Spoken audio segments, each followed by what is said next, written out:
in Bucha that was getting filled and has been getting filled since the early days of the Russian occupation. The people there were telling us that so many folks were getting killed on the streets while the Russians occupied that city that they started putting them in mass graves. You see some of the video there right now, and there's layers of bodies in that, most of them wrapped in plastic bags, but also, unfortunately, you have limbs sticking out as well. We spoke to the local authorities there. They told us they think there's about 150, maybe more people in that mass grave alone, but they simply don't know because the situation there has been so difficult that it's been impossible for anyone to actually count how many people are being killed and how many people were being killed. And at the same time, you have teams of body collectors, one has to call them, who are still going through the streets right now, collecting dead bodies, sometimes going into basements when corpses are found there. And I think one of the things that we also have to keep in mind, Allison, that this is something that has happened in Bucha, but is also happening in other places as well. In fact, we were in a town called Borodyanka when a dead body was found there. I want to play a little video of what we witnessed there. We met a family just returning to their house in Borodyanka, which they say was occupied by Russian soldiers. They show us the body of a dead man in civilian clothes they had found in the backyard. His hands and feet tied with severe bruises and a shell casing still laying nearby. So that's one of the things that we witnessed in a separate town, but of course also something that Ukrainian authorities are saying they've witnessed in Bucha as well. And of course there were those videos of those dead bodies in the streets, what we have just been seeing there. The Russians, we always have to say, claim that they did not kill any civilians, that this is all fake news, as they put it. But the Ukrainians are extremely angry from what I saw today from the authorities, and they say that there is going to be a full investigation into this, guys. It's horrific, some of the things we're seeing. You talked about these collection teams, Fred, that are going around collecting potentially from these basements, and there were signs at one location of torture. What can you tell us? Well, that's exactly what the Ukrainians were saying, and it's something that we witnessed today, and we were brought to today by the Ukrainian authorities. This was in a place that was allegedly used as a base by the Russians, also in Bucha. It actually used to be a camp for children before that. There were still all sorts of signs, for children in that camp. And there in a basement where the Ukrainian authorities led us, there were 5 bodies, all of them with gunshot wounds, some to the heart, some to the head. All of them had their hands tied behind their backs. And what we found there on the floor was the shell casings of bullets and also pockmarks from bullets in the walls as well. And I can tell you those 5 bodies were an awful sight. And the Ukrainian authorities called this a Russian execution chamber. Again, for us, it's impossible to independently verify what exactly happened there, but what we did see in that place was there were a lot of leftover Russian gear, there were leftover Russian food rations, there were obviously fortified positions where Russian forces had their tanks and other armored vehicles, and there was a V symbol painted in many parts of that compound, and V is of course the letter that the Russians painted on their vehicles when they invaded that part of Ukraine, guys. So Fred, the Ukrainian foreign minister said that Bucha is just the tip of the iceberg, and he predicts it'll be worse in other towns. How could it be worse in other towns? Well, it could be worse because there's a lot of things I think that haven't come to light yet. I mean, one of the places that we keep speaking about is Mariupol, which of course has been encircled for a long period of time, and where the Russian military, the Ukrainians say, the U.S. says, and others say as well, has been shooting with some really heavy weapons into the town center there. So that, of course, is something that just causes a lot of carnage. When you fire heavy rocket artillery, other artillery, cruise missiles into civilian areas, then a lot of people are going to die and be hurt. The other thing that you also have in places like Mariupol and in Chernihiv, by the way, as well, is a distinct lack of any sort of food, medication, or anything else for the population. We apologize. We have to interrupt you and go to the White House. This is National Security Advisor Jake Sullivan. Number of points I want to get through before opening it to questions. First, you heard the president today condemn in powerful terms the atrocities committed by Russian forces retreating from Bucha and other towns in Ukraine. The images that we see are tragic, they're shocking, but unfortunately, they're not surprising. We released information even before Russia's invasion, showing that Russia would engage in acts of brutality against civilians, including targeted killings of dissidents and others they deemed a threat to their occupation. And as the horrific images that have emerged from Bucha have shown, that's exactly what they have done. We had already concluded that Russia committed no further evidence of war crimes. And as the President said, we will work with the world to ensure there is full accountability for these crimes. We are also working intensively with our European allies on further sanctions to raise the pressure and raise the cost on Putin and on Russia. Today, I'd like to take a step back and talk about where we are and where we think we're going. Russia launched its invasion of Ukraine more than a month ago. When Russia started this war, its initial aims were to seize the capital of Kyiv, replace the Zelenskyy government, and take control of much, if not all, of Ukraine. Russia believed that it could accomplish these objectives swiftly and efficiently. But Russia did not account for the strength of the Ukrainian military and the Ukrainian people, or the amount or effectiveness of military assistance provided by the United States and its allies and partners. The Ukrainian people, backed resolutely by the United States and other nations, have held firm. Kyiv and other cities still stand. The Ukrainian military has performed exceptionally well, and many Ukrainian civilians have joined local militias in addition to using nonviolent means to resist. Vladimir Putin also believed that the West would not hold together in support of Ukraine. Russia was surprised that President Biden and the United States were so effective in rallying the world to prepare for and respond to the invasion. And after President Biden reinforced and reinvigorated Western unity at a series of summits in Brussels just 11 days ago, the Russians have now realized that the West will not break. At this juncture, we believe that Russia is revising its war aims. Russia is repositioning its forces to concentrate its offensive operations in eastern and parts of southern Ukraine, rather than target most of the territory. All indications are that Russia will seek to surround and overwhelm Ukrainian forces in eastern Ukraine. We anticipate that Russian commanders are now executing their redeployment from northern Ukraine to the region around the Donbass in eastern Ukraine. Russian forces are already well on their way of retreating from Kyiv to Belarus, as Russia likely prepares to deploy dozens of additional battalion tactical groups, constituting tens of thousands of soldiers, to the front line in Ukraine's east. We assess Russia will focus on defeating Ukrainian forces in the broader Luhansk and Donetsk provinces, which encompasses significantly more territory than Russian proxies already controlled before the new invasion began in late February. Proxies already controlled before the new invasion began in late February. Russia could then use any tactical successes it achieves to propagate a narrative of progress and mask or try to discount or downplay prior military failures. In order to protect any territory it seizes in the east, we expect that Russia could potentially extend its force projection and presence even deeper into Ukraine beyond Luhansk and Donetsk provinces. At least, that is their intention and their plan. In the south, we also expect that Russian military forces will do what they can to try to hold the city of Kherson, to enable their control of the water flow to Crimea, and try to block Mykolaiv so that Ukrainian forces cannot proceed to retake Kherson. In the north, Russia will likely keep pressure on Kharkiv. During this renewed ground offensive in eastern Ukraine, Moscow will likely continue to launch air and missile strikes across the rest of the country to cause military and economic damage, and frankly, to cause terror, including against cities like Kyiv, Odessa, Kharkiv, and Lviv. Russia's goal in the end is to weaken Ukraine as much as possible.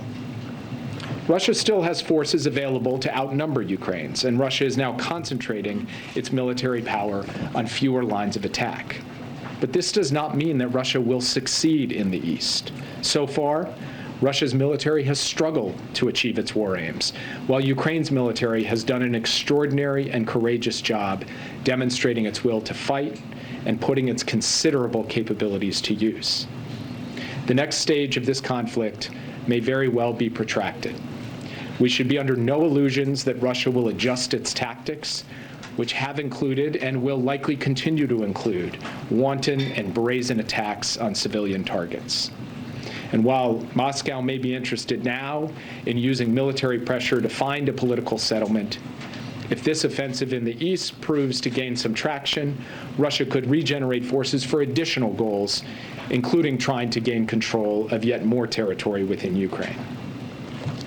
Now, as the images from Bucha so powerfully reinforce, now is not the time for complacency. The Ukrainians are defending their homeland courageously, and the United States will continue to back them with military assistance, humanitarian aid, and economic support. On this conflict, Ukrainians are effectively defending themselves with U.S.-produced air defense systems and anti-tank systems, such as Stingers and Javelins, as well as radar systems that give the Ukrainians early warning and target data, and multiple other forms of arms and munitions. The administration is working around the clock to fulfill Ukraine's main security assistance requests, delivering weapons from U.S. stocks where they are available, and facilitating the delivery of weapons by allies where allied systems better suit Ukraine's needs. This is happening at what the Pentagon has described at an unprecedented pace. Last Friday, we announced an additional $300 million in security assistance, bringing the U.S. commitment to $1.65 billion in weapons and ammunition since Russia's invasion, and $2.3 billion since the beginning of the administration. The latest package includes laser-guided rocket systems, Puma unmanned aerial systems, armored high-mobility multi-purpose wheeled vehicles, and more. Material is arriving every single day, including today, from the United States and our allies and partners. And we will have further announcements of additional military assistance in the coming days. We are working with the Ukrainians, as I said, to identify solutions to their priority requests.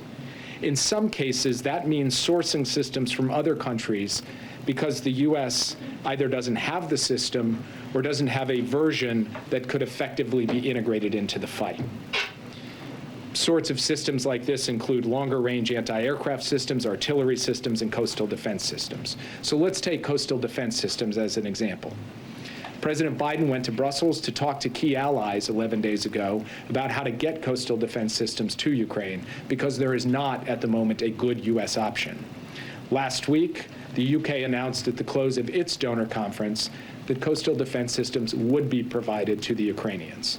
It is a good example how, working with allies and partners, we are successfully responding to Ukraine's requests. We expect additional new capabilities to be delivered in the near future. We can't always advertise what is being delivered out of deference to our allies and partners or for operational sensitivities, but we are moving. Let me close with this.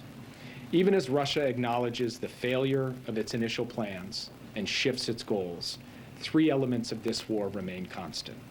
First, Russia will continue to use its military to try to conquer and occupy sovereign Ukrainian territory. Second, the Ukrainian military and people will continue to effectively and bravely defend their homeland. And third, the United States will stand by them for as long as it takes. Russia has tried to subjugate the whole of Ukraine, and it has failed. Now it will attempt to bring parts of the country under its rule.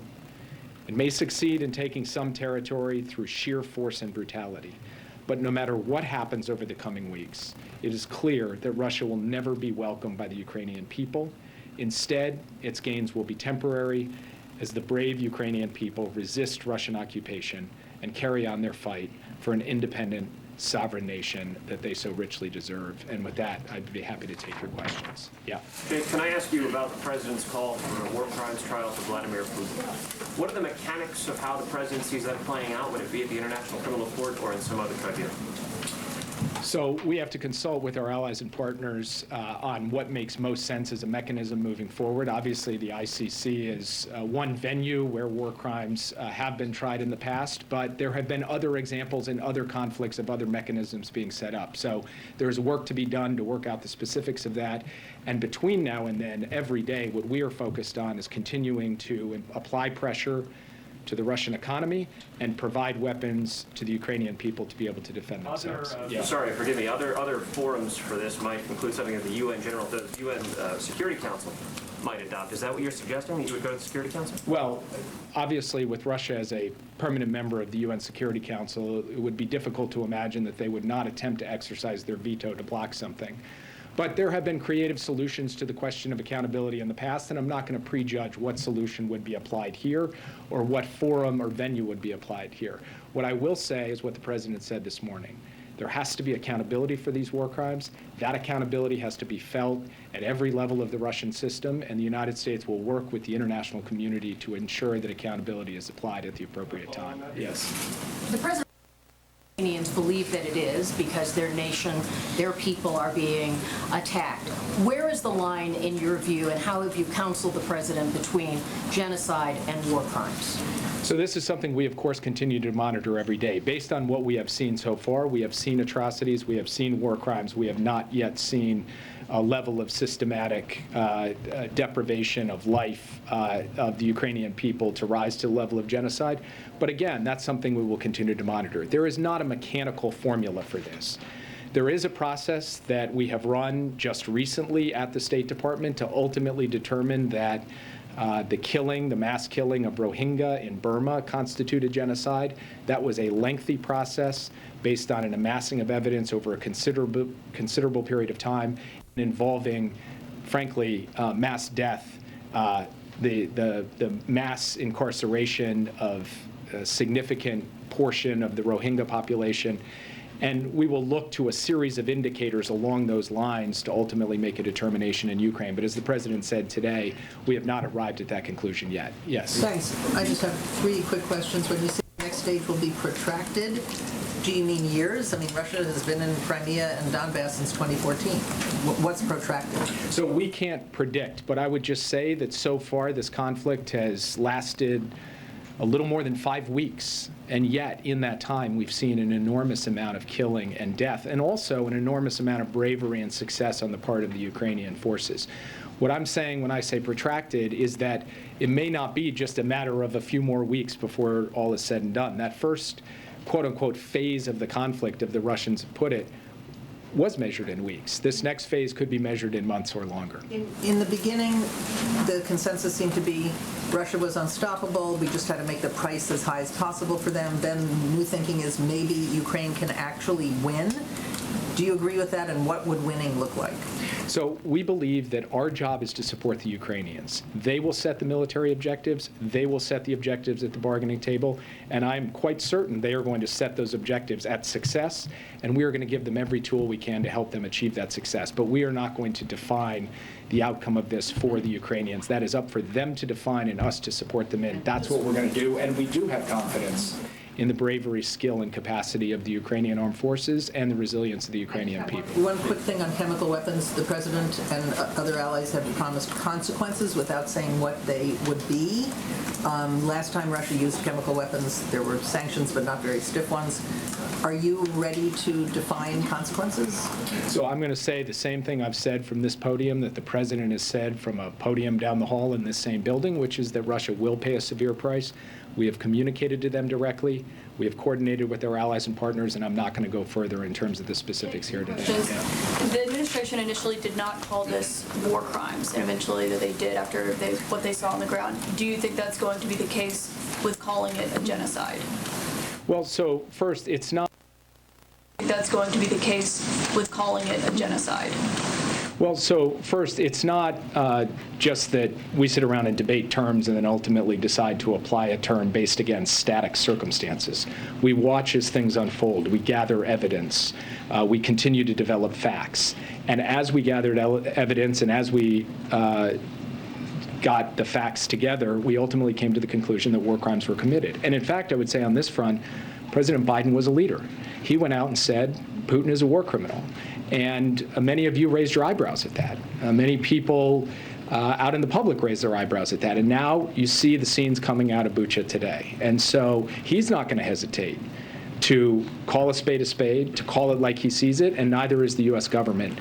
So as the facts develop, could we see ourselves reaching a different conclusion on that question? Of course we could, but it's going to be based on evidence and facts as we gather it along the way. And two more quick ones for you. On the sanctions that the president was talking about today, should we expect those this week, or what's the timing? You can expect further sanctions announcements this week, and we are coordinating with our allies and partners on what the exact parameters of that will be. But yes, this week we will have additional economic pressure elements to announce. Thank you. And my last question quickly, you keep using the word retreat instead of reposition. How much is that in part due to the spring conditions, the muddy conditions that are on the ground in Ukraine? The reason I use the phrase retreat is just kind of quite simple common sense. It's not some fancy technical military term. It's a term that all of us understand, which is if you run pell-mell for an objective and you get stopped and then you start to get beaten back and then you withdraw, you pull out, that's what I would call a retreat. That's what happened to the Russians in Kyiv.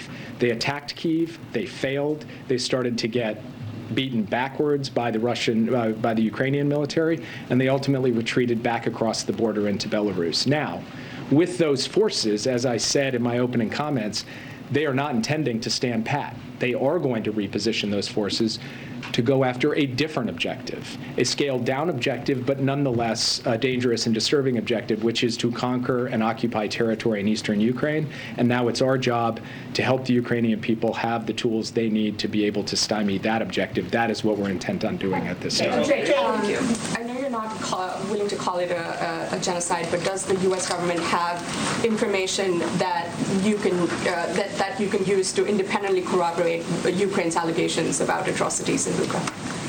So we have obviously got access to a lot of the information that you all have.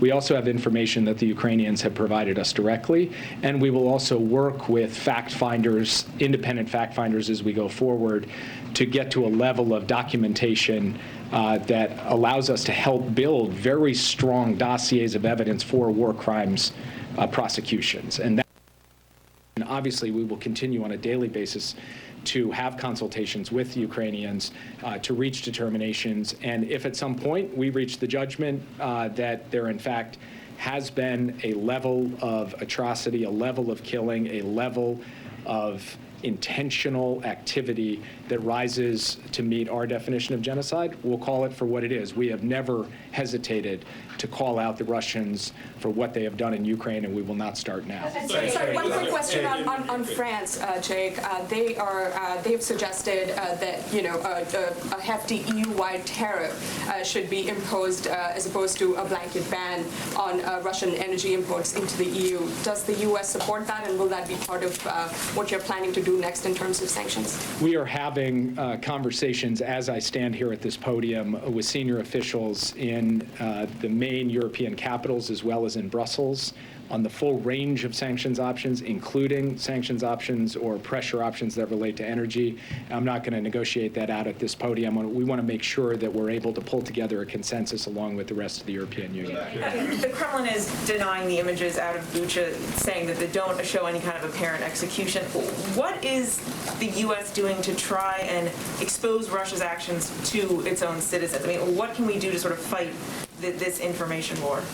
Well, first, I would note that the Kremlin is working overtime to close down the information space inside of Russia, which is not exactly the action of a strong and confident government that feels really good about the story that it would be telling if it were allowing independent news sources to come in.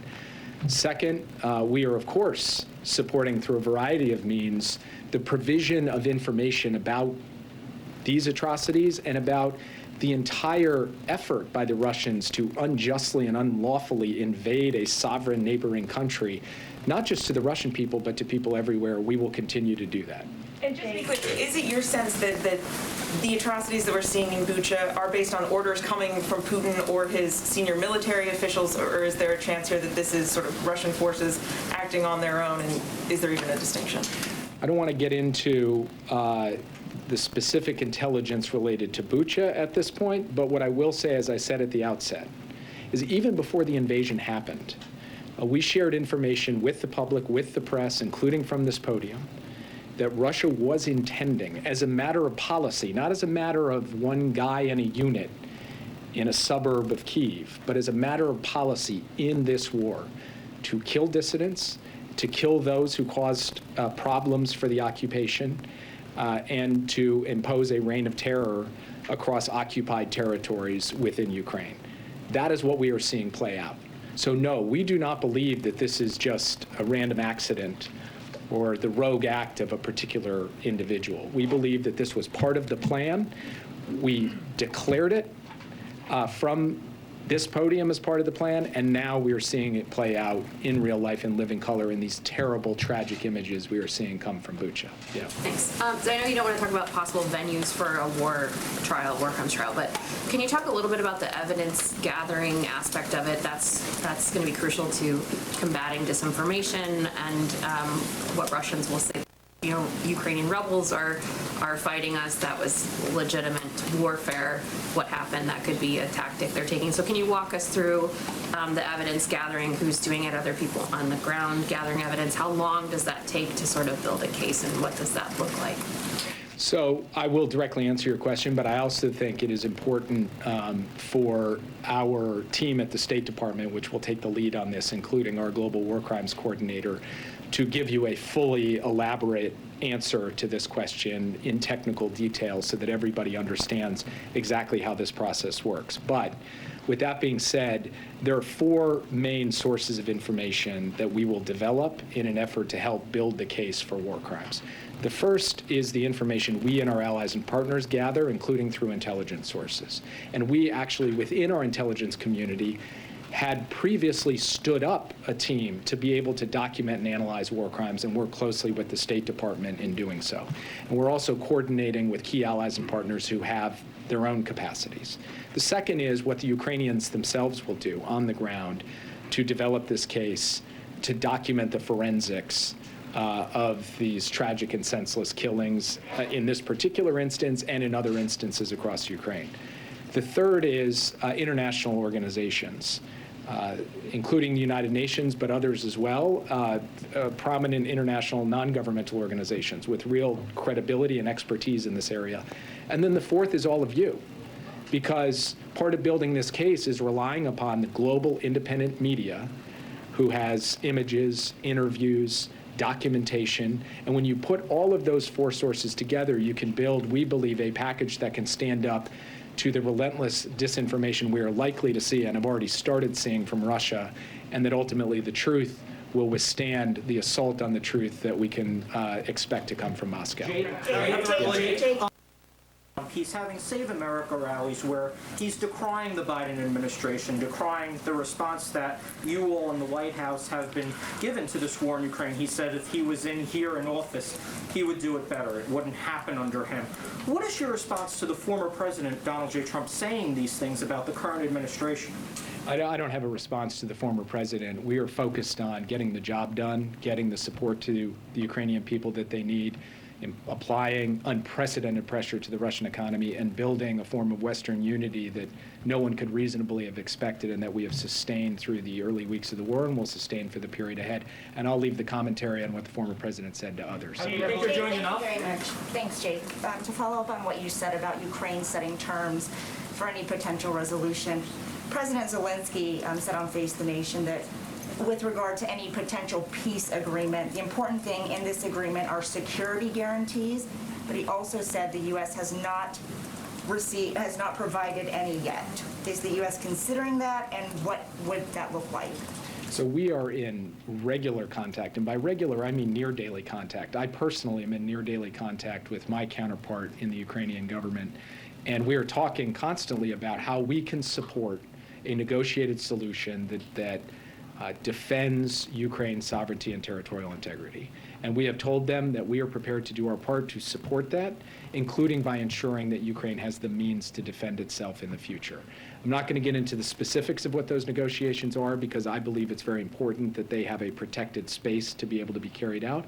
But you can rest assured that the United States is actively working in consultation with Ukrainians to support their efforts at the peace table. And then a question on the sanctions. You just said that you're under no illusions that Russia will adjust its target. So what function will an additional sanctions package have when you announce it? So I would say 2 things about the sanctions. One is that sanctions are intended to impose costs so that Russia cannot carry on these grotesque acts without paying a severe price for it. The other is to have an effect on Russia's behavior over time. But as President Biden has made clear repeatedly, we don't expect that that shift in behavior will be caused by sanctions overnight or in a week. It will take time to grind down the elements of Russian power within the Russian economy, to hit their industrial base hard, to hit the sources of revenue that have propped up this war and have propped up the kleptocracy in Russia. That's going to take some time to play out. But there's no better time than now to be working at that so that the costs end up setting in and that ends up sharpening Russia's choices. So sanctions are not alone going to solve any of these problems, but they are a critical tool in ultimately producing a better outcome to this conflict than it would otherwise be produced. There were other cars. Big names. Potential transfers. Show.com and send us. So I'm not going to get into certain specific systems because, as I said at the outset, there are operational sensitivities and the sensitivities of our allies and partners for why we wouldn't speak about a particular capability like tanks. But I will say this. Even before Bucha, the United States was working with Ukrainians on every item on its priority list and how we could go ahead and ensure that that could be provided to them. The only capability that we have discussed with them where there has been a difference in perspective that has been played out in living color in this podium many times over has been the question of direct facilitation from a U.S. airbase in Germany into contested airspace over Ukraine of MiG-29s. Otherwise, before Bucha, we were working with them on a wide range of capabilities, including some capabilities that people here were writing we weren't prepared to provide. That wasn't right. Now, it's hard for me to correct the record in every case, because for very good reasons, some of these systems we cannot advertise. We cannot talk to you all about. But what I want to make clear, as I said at the outset, is the extent and depth of effort to acquire and transfer a variety of advanced weapons capabilities is extraordinary, it is unprecedented, and it has been ongoing from well before the terrible images came out. And the International Criminal Court is one of the reasons why the U.S. is considering alternate venues, because the U.S. is not a signatory.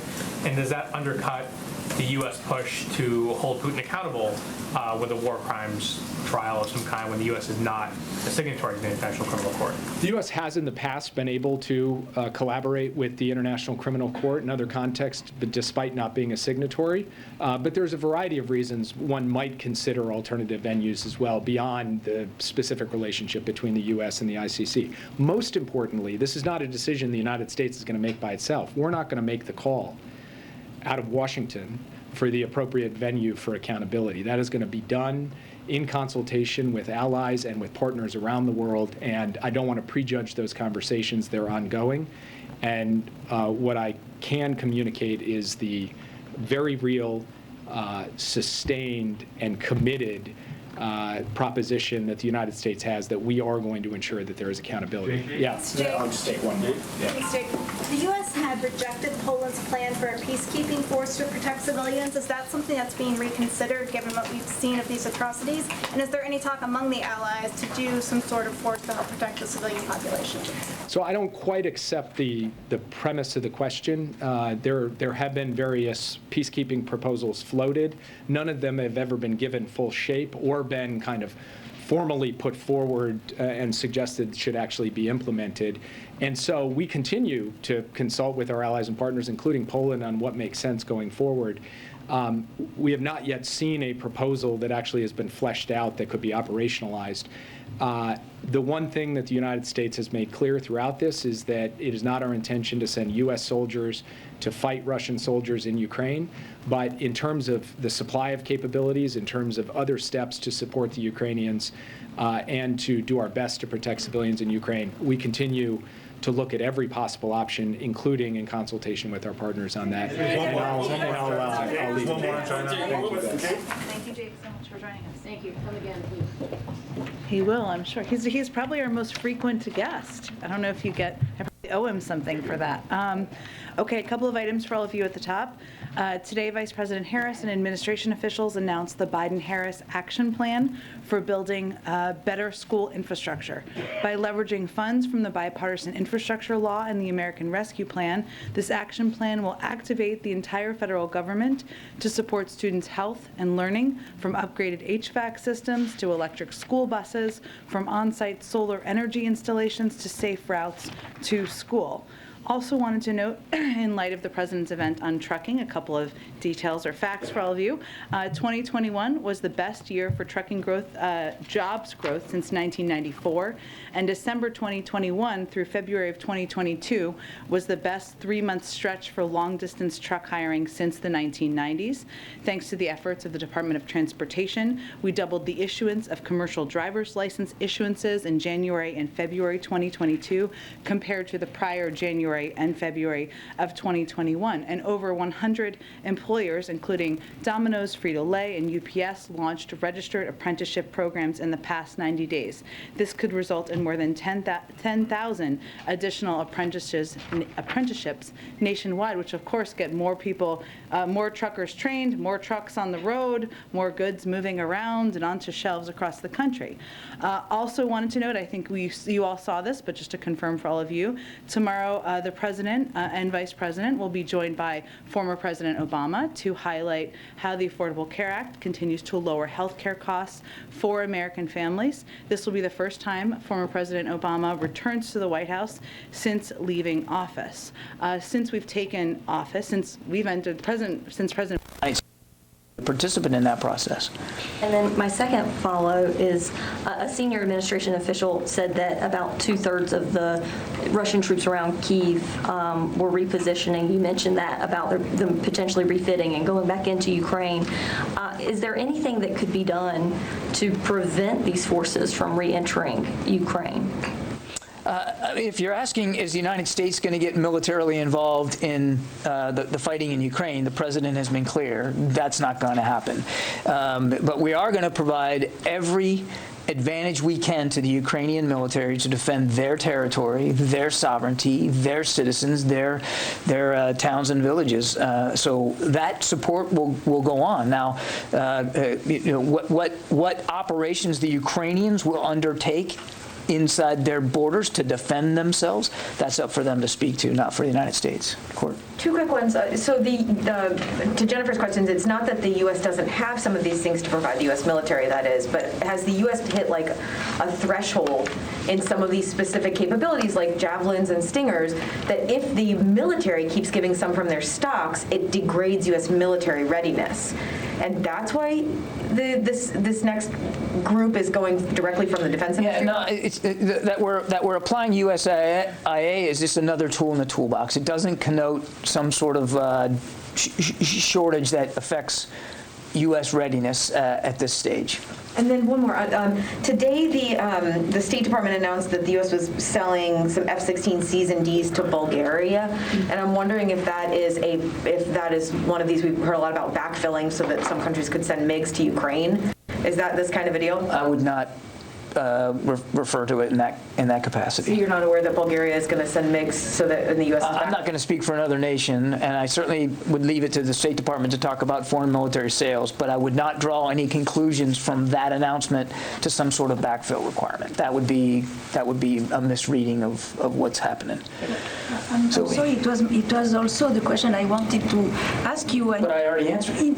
But Bulgaria has said that they would give these MiGs if they had some F-16s as backup. So it's surprising that just as Ukraine needs MiGs, U.S. is deciding to sell F-16s. Is it hazard?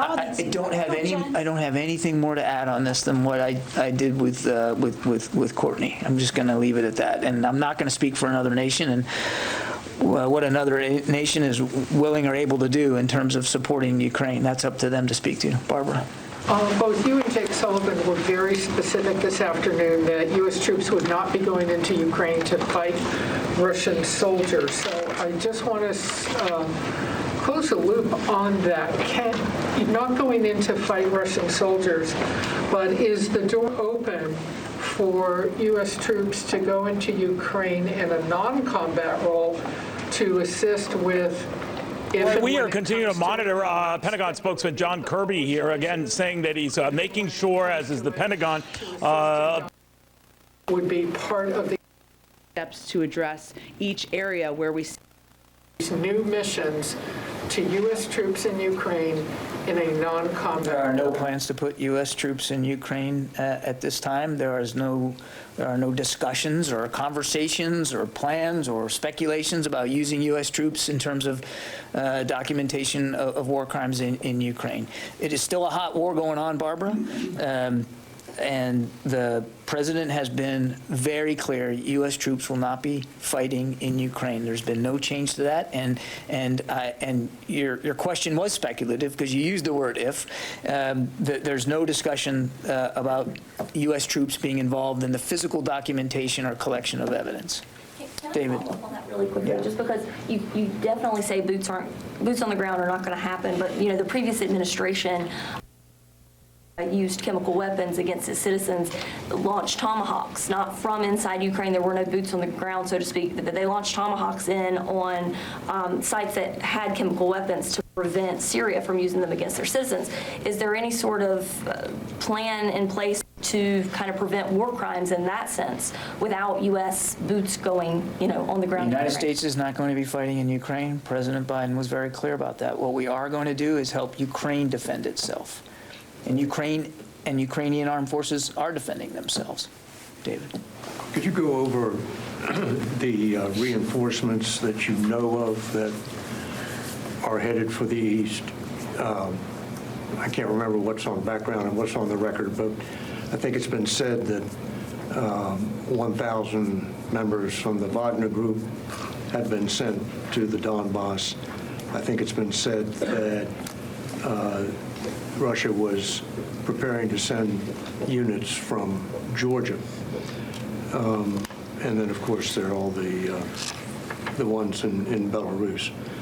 So what can you tell us about reinforcements that have actually been sent into the east? And do you know anything about reports that battalions in Georgia have refused to go? So we don't have perfect visibility into the Russian order of battle, how many troops they have everywhere they have them. They already have a sizable number of troops in the Donbass. They did from the beginning. In fact, in many cases, they never left. They've been fighting there for 8 years. We do have indications that the Wagner Group is trying to recruit fighters from mostly from the Middle East to apply them in the Donbass. And that is where the Wagner Group has been active for a lot of the last 8 years. So not a big surprise that they would be focusing on that part of Ukraine, certainly given the relations reprioritization of that part of the country.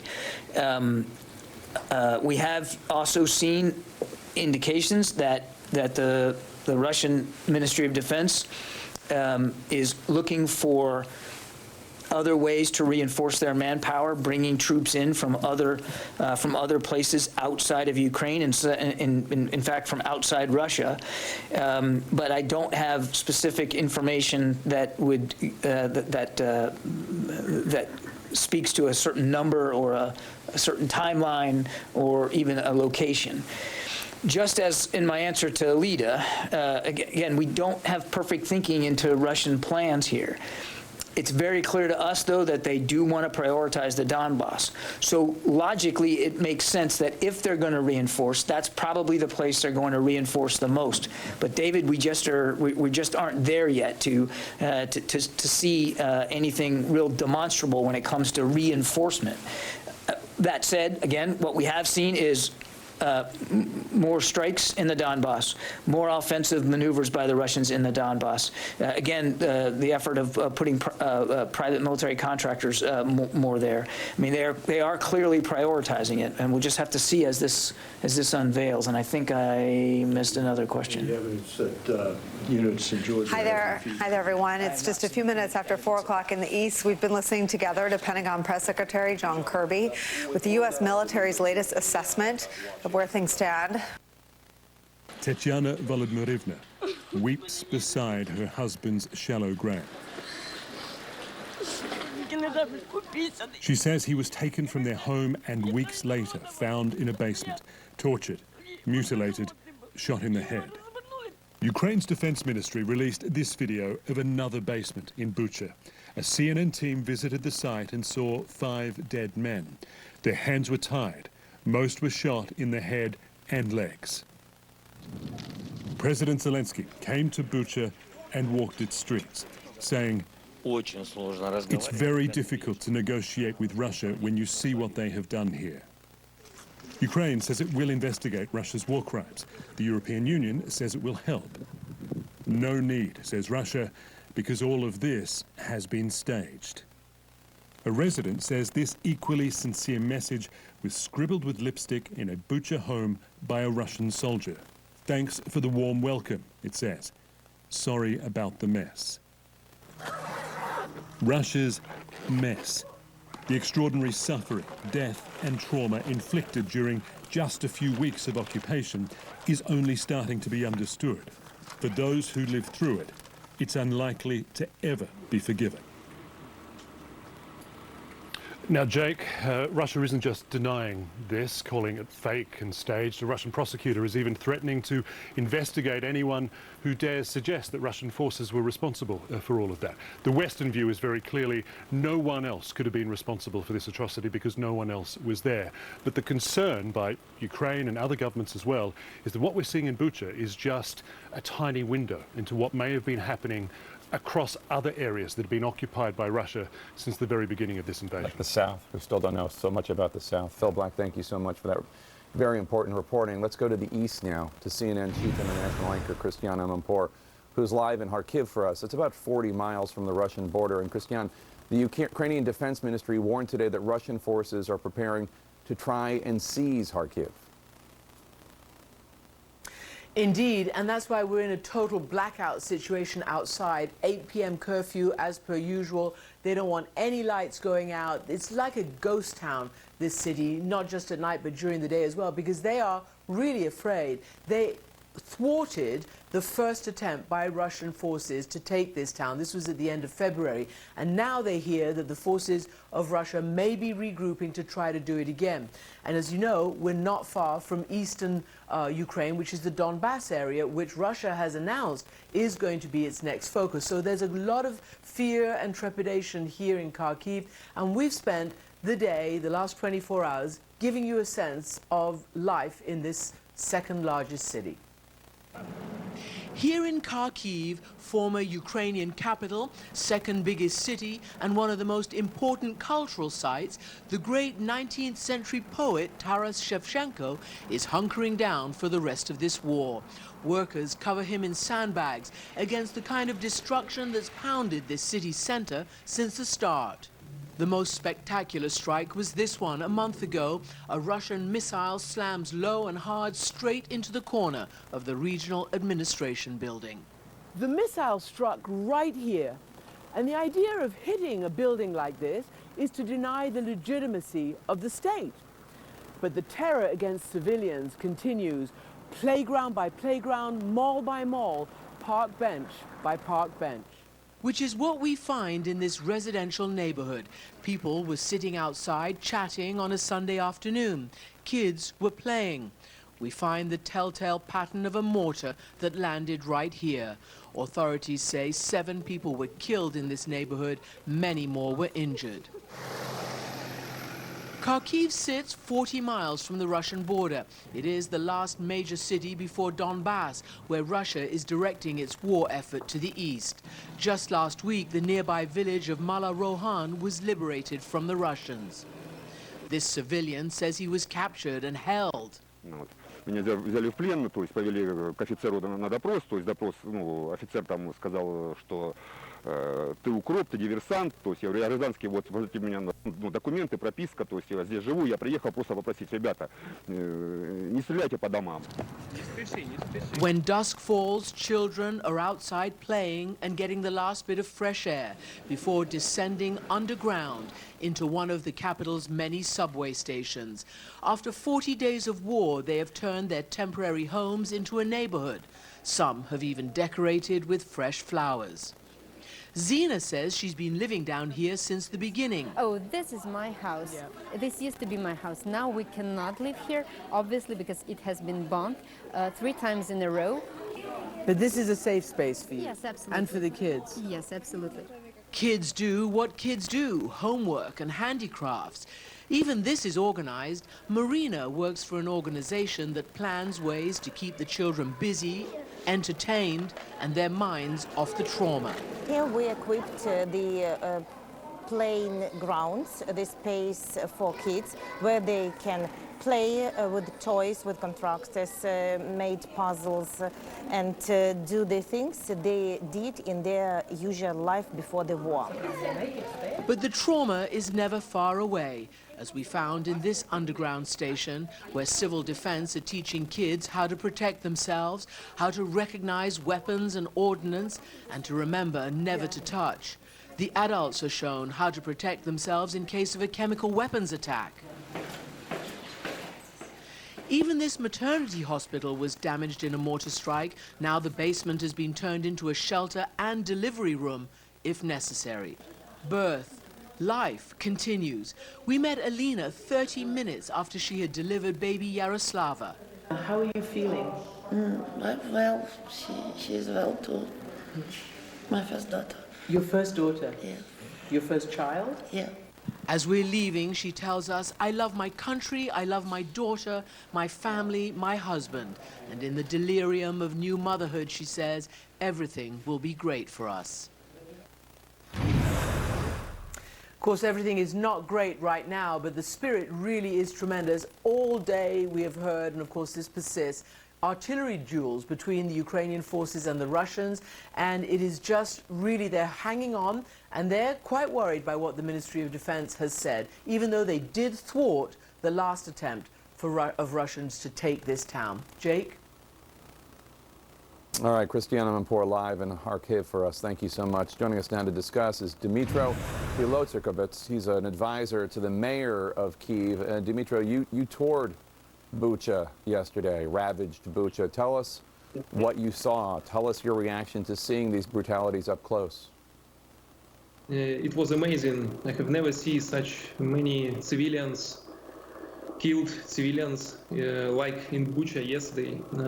It's not normal, and everybody and the whole world can see that in Ukraine every day Russian army kills hundreds of civilian people because they could not take our cities, they could not take our hearts, our freedom, so they begin the genocide of our people.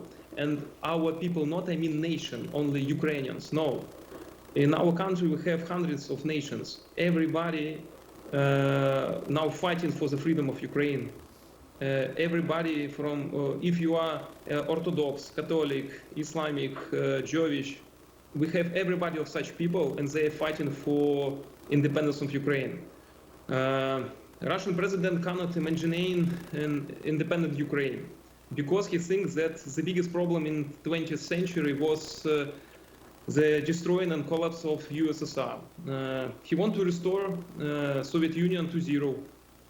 Yes, today we have a hard situation in our country, and you need to understand, you need to be, your country, the West world, need to be more active, every day more active, because the one day of do nothing is the 100 of civilian kills in our country, and near the capital of Ukraine, Dmytro, 10 kilometers from center. Dmytro, do you think that as Russian forces retreat and regroup more and other Ukrainian cities are liberated, that you're going to find more evidence of mass graves, of atrocities such as what we witnessed in Bucha? First of all, I could not understand what want to do the Russian army 100%, but I understand that they don't take what they want. They want Kyiv in 3 days. They could not see Kyiv in 3 days. So today they are going from Kyiv, but will go to east of Ukraine, and it will be the hard time for other biggest cities of Ukraine, Kharkiv, Odessa, Nikolaev. You know what the hard situation is in Mariupol. Also know, everybody know, the whole world know. So, of course, if the war will continue, we will see thousands of kills of civilians, because Russian army could not take by themselves, politically take our cities, because our people want to be Ukrainians and want to be free. I know what I am telling you, because native I'm from Sevastopol, from Crimea. It's the second time when I have such situation in my life. Until 2014, I was living in Sevastopol, and I see such things. Now we see it in the whole of Ukraine. And so everybody needs to understand that Ukrainian staying is not only about their country and their freedom. Ukraine staying the shield of the new Nazi Russian Federation and the new Hitler Putin. Help us to stop them, because it's not our war, only our war. It's the war of all West World too.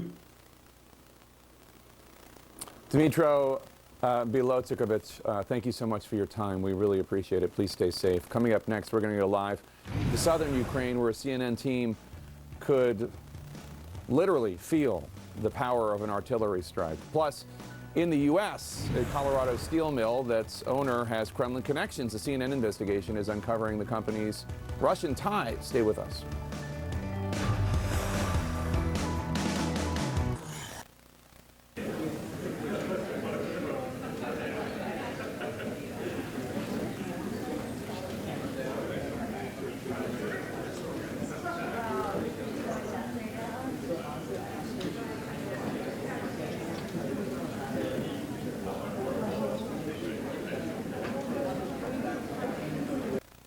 Posture towards supporting Ukraine with more capable weapons, because that's what they need, more capable weapons.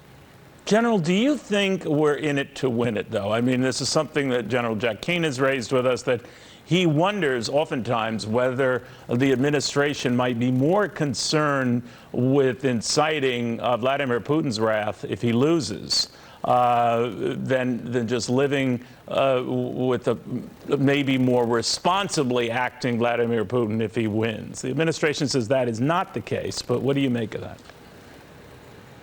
Well, it's a very disturbing proposition if it's even being entertained. But quite frankly, this has been going on now for over 4 weeks, and one has to begin to question just why is the United States of America, the world's most powerful nation, being deterred by Vladimir Putin. There's absolutely no reason that we can't provide the Ukrainians with MiG-29s, S-300s, more capable drones, surface-to-surface and anti-ship missiles, and even old U.S. fighters that we're retiring, like F-15s and F-16s. So it is quizzical, and you know, some people have said, well, you know, the Russians have nuclear weapons, so we got to be concerned with that. Well, I'd like to remind folks that are saying that during the Vietnam War, we had nuclear weapons, and so did the Russians, and the Russians supplied 100% of the North Vietnamese with MiGs and tanks and surface-to-air missile systems. So, you know, I'm having a hard time dealing with that rationale as well, and only the administration can tell us for sure. That's a very good point, General. General David Deptula, thank you. Very good seeing you again. Very good analysis. I want to go to Peter Doocy here, because the administration, in light of these horrors in Bucha, is considering additional sanctions and measures just when you think we're running out of such punishments. But Peter, apparently... No, and we're told by the National Security Advisor to expect a new announcement about sanctions by the end of this week. Something they are not expected to do, though, is side with Vladimir Zelenskyy about whether or not a genocide is being committed in Ukraine. Listen here. Up to Allah. No, I think it is a war crime. What are you going to do about it, sir? Are you going to do more sanctions on Russia? I'm seeking more sanctions, yes. I'll have time to announce that to you. Can you actually hold Putin accountable, though? You called him a war criminal. He should be held accountable. Without sanctions? Well, no. What else can you do? No, go the war crime trap. Yes, I'm going to continue to add sanctions. Thank you. So the president wants a wartime trial, but there are no details available about exactly where Putin would be tried or how they would get him out of Russia to stand a trial. That is all coming down the line. Something else that officials here are talking about today, amid these reports that the Russians might be retreating, they don't think that means that the Russians are done. We believe that Russia is revising its war aims. Russia is repositioning its forces to concentrate its offensive operations in eastern and parts of southern Ukraine, rather than target most of the territory. We don't know the next time that we're going to get reaction from President Biden about this, but we know that there's nothing on the schedule, Ukraine or Russia related, for the rest of this week. In fact, tomorrow's big event, they're going to host Barack Obama here to celebrate the anniversary of the Affordable Care Act. Neil. Peter Doocy at the White House. Thank you, Peter, very, very much. Well, if you think things are crazy in Ukraine, particularly at its border with some neighboring states that are taking in all of those Ukrainian refugees, about 4.5 million by last count, you should take a look at what's been happening at our border and what could get worse in the weeks ahead. Bill Maluzhin with that. Bill. Neil, good afternoon to you. 3 Republican-led states are now suing the Biden administration over their decision to drop Title 42 next month. Why those states say that decision will lead to a catastrophe here at our southern border. Coming up right after the break. Cracked windshield. Positive story for me when you showed that clip of me on the 28th of February. I can confirm to you and validate the fact that I've lost weight. You know, that's very positive to me. Also, like, look, a story about karmic justice that surfaced near Irpin in Kiev today.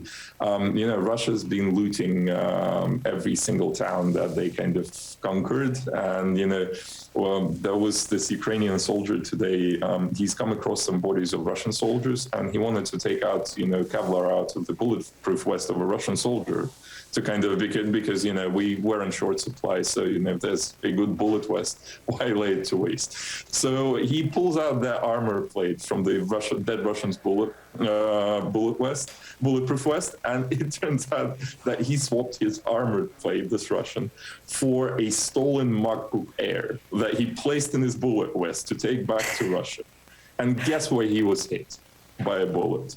So, you know, that kind of makes you, you know, believe in karma. And, you know, the more positive story is we had in my office, we had a stray cat that we fed, like, you know, nearly daily for the last 4 years. Then my assistant, she adopted that cat and took it home. Well, my assistant went to Hungary 3 days ago, and that stray cat from Kiev now has a European passport.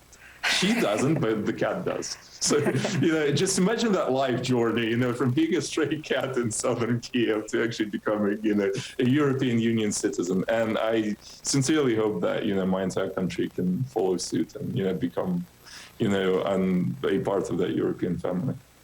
You know, these stories do a lot more than, I think, lift our spirits. They illuminate the spirit of your whole country. And all the journalists that I work with that I get to interview on this show tell stories that fall into the same category. But, you know, I just have to ask you, I mean, how do you keep this up for months on end? Or, you know, what do you envision? What do you and your family talk about as an end game for the war? Well, look, as a personal end game, you actually gave it to us. I mentioned the first time you said, I want to take your daughter to Disneyland. I remembered that there was a Disneyland because I forgot, after the war started, Disneyland is not something you remember. So I said, maybe we should go to Disneyland. And we have this whole thing planned out. So we're probably not going to fly out to the US, when there's a window opportunity or this ends. But, we're going to go to Paris. And, we're going to take Masha and Sophia to Disneyland. And that's the end game for us personally. For our country, the end game is different. I think, after what happened in Bucha, after what happened in Mariupol and all the other places, there will be no compromise on our territorial integrity or sovereignty. We will fight to a very last breath, and hopefully the world is ready to stand with us to the end, because I do not fear a military defeat for Ukraine. What I fear is that lack of attention, or that exhaustion, that attention span exhaustion. So whenever it starts hurting at a gas pump and Will Smith slaps Chris Rock, you turn away, and that's when Putin wins. And hopefully, if we can avoid that, I'm pretty sure sooner or later, Ukraine will be celebrating its victory day. I promise you two things. We will never look away. We did not cover the slaps at Shogo unnamed. And you keep coming back, and we'll never look away. And you tell them Disney is firm. I'm in. Any Disney you want, we're going. Thank you. Thanks so much. I'll tell her right now as soon as I'm done. Please do. Please do. Please stay safe. We think about you and your family every day. Thank you for spending some time with us. Thank you. When we come back, Congress today is set to move another step closer to recommending 2 former Trump aides to the Justice Department for prosecution. It means yet another criminal contempt referral being dropped at the doorstep of the Merrick Garland Justice Department. Brand new reporting suggests even President Joe Biden is getting frustrated with how things are moving when it comes to holding the ex-president and his innermost circle accountable for trying to subvert our democracy. Plus, the Senate Judiciary Committee just voted on the Supreme Court nomination of Judge Ketanji Brown Jackson. It was a tie vote in committee. Republicans will make it a longer week than necessary, but she will eventually be confirmed and become the first black woman to ever serve on the highest court in the land. Later in the program, U.S. officials reacting to the horrors the world is seeing on the ground in Russia. Pentagon spokesman John Kirby will be our guest on whether this changes anything. All those stories and more when Deadline White House continues after a quick break. Stay with us.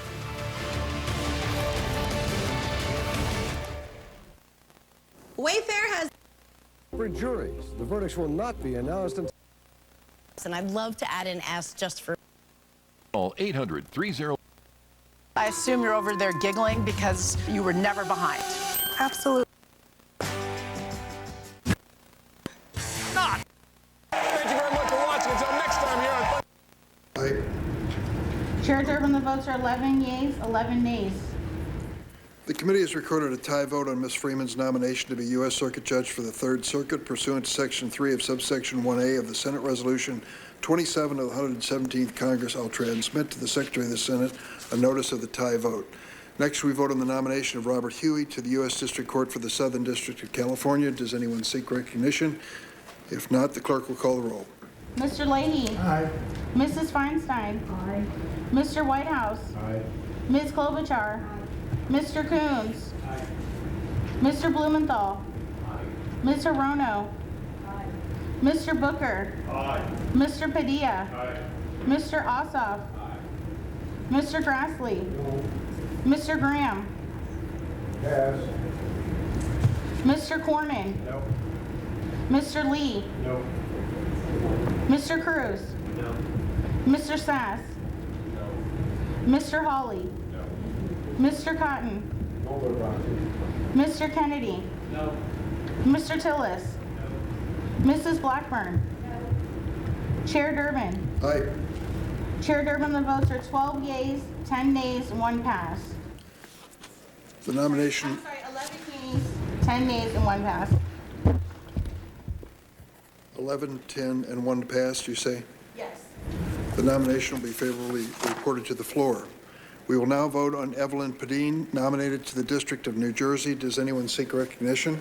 If not, the did not know that the CDC on health matters sort of had the yay or nay sort of authority to just cancel a policy that many argue at least was working or mitigating the problem. So how do you plan to sue over that? Well, I think, first of all, it's important to put this in context. Since Joe Biden's been in office, you've seen waves and waves and waves of illegal immigration. This will unleash a tsunami of illegal immigration at the southern border. There's no question about it. Title 42 has been a very effective means for sending back hundreds of thousands of people who've come here illegally. And again, to put it in context, the migrant protection protocols or Remain in Mexico policy was effective under President Trump. We have sued, taken that to Supreme Court, and won. We're fighting with the Biden administration to re-implement that. We've sued over the border wall, and that's in court right now. But Title 42 is another very effective piece under the Trump administration to stop illegal immigration. And this is, unfortunately, the Biden administration's attempt to, again, open up the southern border in a way we've not seen before. It's hard to have a sovereign border when the federal government is essentially letting go of the rope here. And so what we're arguing is, look, they haven't gone about this the right way in the first place. They haven't had a notice and comment period if you wanted to rescind this at all. But more importantly, this would be a catastrophe. They're supposed to weigh the downside with what they're advocating for. They haven't done it, which is why we think we'll be successful. So their defense seems a little weird in this sense, Attorney General, that if Title 42 were working, we would not have the surge at the border we are. What did you make of that? Well, I'm telling you, it'd be a heck of a lot worse. There's no question about it, because at least it gives the tools to those Border Patrol agents to expel some folks. Once those tools are gone, they don't have that tool at all. It'll get much, much worse. And by the way, it sends a very stark signal to the cartels. I mean, I've been down to the border twice, Neil, including in McAllen and El Paso. The cartels run the show. They control the border. A law enforcement agent told us $100 million a week in value of human trafficking, all the fentanyl that's coming across the border. We're going to see a surge in a very, very busy time in the summertime like we've not seen before. This is incredibly reckless. It's abdicating the president's responsibility to defend the southern border. He's not doing it. This is going to be a total mess. So, for not moving aggressively or quickly. President Biden, stay with us. Last year, President Biden confided to his inner circle that he believed former President Trump was a threat to democracy and should be prosecuted. That's according to two people familiar with his comments. And that Biden, quote, has said privately that he wanted Garland to act less like a ponderous judge and more like a prosecutor who's willing to take decisive action over the events of January 6th. And that he's, quote, aghast that people close to Trump have defied congressional subpoenas and has told people close to him that he does not understand how they think they can do so. Joining our coverage, Dan Goldman, former Assistant U.S. Attorney for the Southern District of New York and former Majority Counsel during Donald Trump's first impeachment trial. With us here at the table, New York Times Washington correspondent Mike Schmidt, bylined on that piece of reporting we just read from, and the former Senator Claire McCaskill, all MSNBC contributors. We miss you at the table, Dan Goldman. Next time we'll get you here and we'll have a quorum. But let me start with you on this pretty detailed reporting that puts Joe Biden squarely with the 50% of Americans or 60% of Americans who feel this way. The difference, of course, he is the president. Tell me your take on this new report. Well, first of all, who knew Claire was in town? I would have definitely been there. But come on down. Look, I think that I think we have to look at this a couple different ways. I also have been somewhat frustrated at the pace that DOJ has gone to investigate the coup, separate and apart from January 6th, but the actual coup itself. Talked about this a lot, Nicole. But we did learn last week through good reporting by the Times and the Post that the investigation is widening. So at this point, rather than what my concern was, is that they weren't going to do it at all, they appear to be investigating it just more slowly than what we would have hoped for. But one thing that we need to consider is that there are 770 plus prosecutions related to January 6th. That means there are 770 plus defendants, each of whom have their own rights, their own case, their own procedure. The vast majority of U.S. attorneys' offices around the country do not charge 770 cases in a year. So this is a massive, massive undertaking. And to some extent, the fact that there were domestic terrorist groups and white nationalist extremists who were at January 6th, there was an actual urgent public safety need to push forward on those cases. So the fact that it has taken longer than we would have hoped has a good explanation. The question now is, how quickly do they move? And they do need to move quickly because memories fade, documents get lost or destroyed, and investigations become a lot more difficult the further you get from the time of the conduct. So, yes, I think Judge Garland is a judge, and he will be meticulous, and he will be measured and careful. But at the end of the day, if, as he promises, he does his job to follow the facts and the law and to do the right thing, as we hope, the fact that he took longer and was more careful will bolster the credibility of whatever comes out of that department. Claire, just to be perfectly blunt, Dan Goldman is brilliantly focusing on the pace. And I think that to be fair, what it sounds like President Biden is concerned about is whether or not the president is held accountable for subverting our democracy.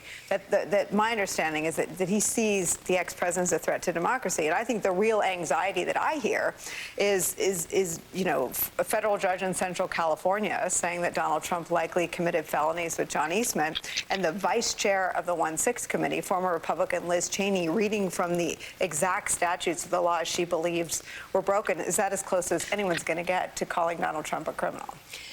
I mean, really, there's not that much evidence that would be needed to go forward with a prosecution at this point, that much additional evidence. I mean, let's look at the facts here. I know that Merrick Garland is prosecuting the former president. Can we successfully get a conviction? His defense would be, I didn't know. I really believed that I'd won the election. And if you look at those facts as a prosecutor, his attorney general told him he hadn't won. The guy running the cybersecurity and Homeland Security told him he had not won. 60 different judges had told him he hadn't won. He knew he had not won. This was a fraud. And I think a jury would be very responsive to this massive amount of evidence. So I get it. I mean, Dan Goldman's a prosecutor. He did a really good job of just explaining why DOJ goes slowly. Yeah. They're going too slowly. Why don't we have a decision on Mark Meadows? This isn't complicated. It is ridiculous how long this is taking. And I think justice delayed is justice denied. And I think that's the way a lot of people are feeling in America right now. So, Mike Schmidt, you got Claire, you got Liz Cheney, you got Judge Carter, and now you got President Biden who feel that way. Explain the DOJ side. Well, to Claire's point, when the committee filed what I called their version of an indictment, this was several weeks back in California in the Eastman case, they took on that issue, which I always thought was going to be a legal issue. Well, Trump thought that he had won the election, so that is a legal impediment. But what they did in the filing is they laid out example after example, and the simple excuse that you didn't want to believe the truth is not enough. Now, look, that's just the committee. The committee is not the Justice Department, and the committee can go into court and say whatever they think is criminal. The judge sided with them. I'm not exactly sure whether the judge sided with them on whether Trump's thoughts really matter to the criminality of it. But in the people that are running the committee are former federal prosecutors. And as much as they are being blown by the partisan winds of the moment, which are great, I think these are people that at the end of the day take themselves as prosecutors seriously and probably would not have gone pen to paper on something like that if they truly didn't believe it. They are not going to, these are people who are not going to take their reputations. They hired a bunch of former U.S. and former AUSAs to run this case. I don't think they would have written something that they didn't think could stand legal muster. So take that for what it's worth. Well, and I mean, Dan, I'll come back to you and see if you want to return to any of your previously fiery, skeptical views about the pace and the questions of whether or not, because it really isn't just the pace. There's a big sort of flashing yellow about whether or not Donald Trump and his inner circle will ever come under scrutiny by the Garland Justice Department. Is that fair that on the outside, I mean, what we cover is the tension, the very obvious tension between this committee made up, as Mike's saying, largely of former people like yourself, federal judge after federal judge, pointing to what you know, with the credibility that a federal judge has. Merrick Garland's a federal judge, former federal judge, pointing to what is obvious to them were clear signs of potential criminality, felony criminality from the ex-president. That contributes to the view that Claire's describing, that apparently President Biden shares. Well, that was what was so frustrating, is that all of this was evidence in plain sight. And you wondered why they weren't moving forward with an investigation when there was so much out there that the committee, as Mike said, went through in their brief, and then Judge Carter adopted in his order last week.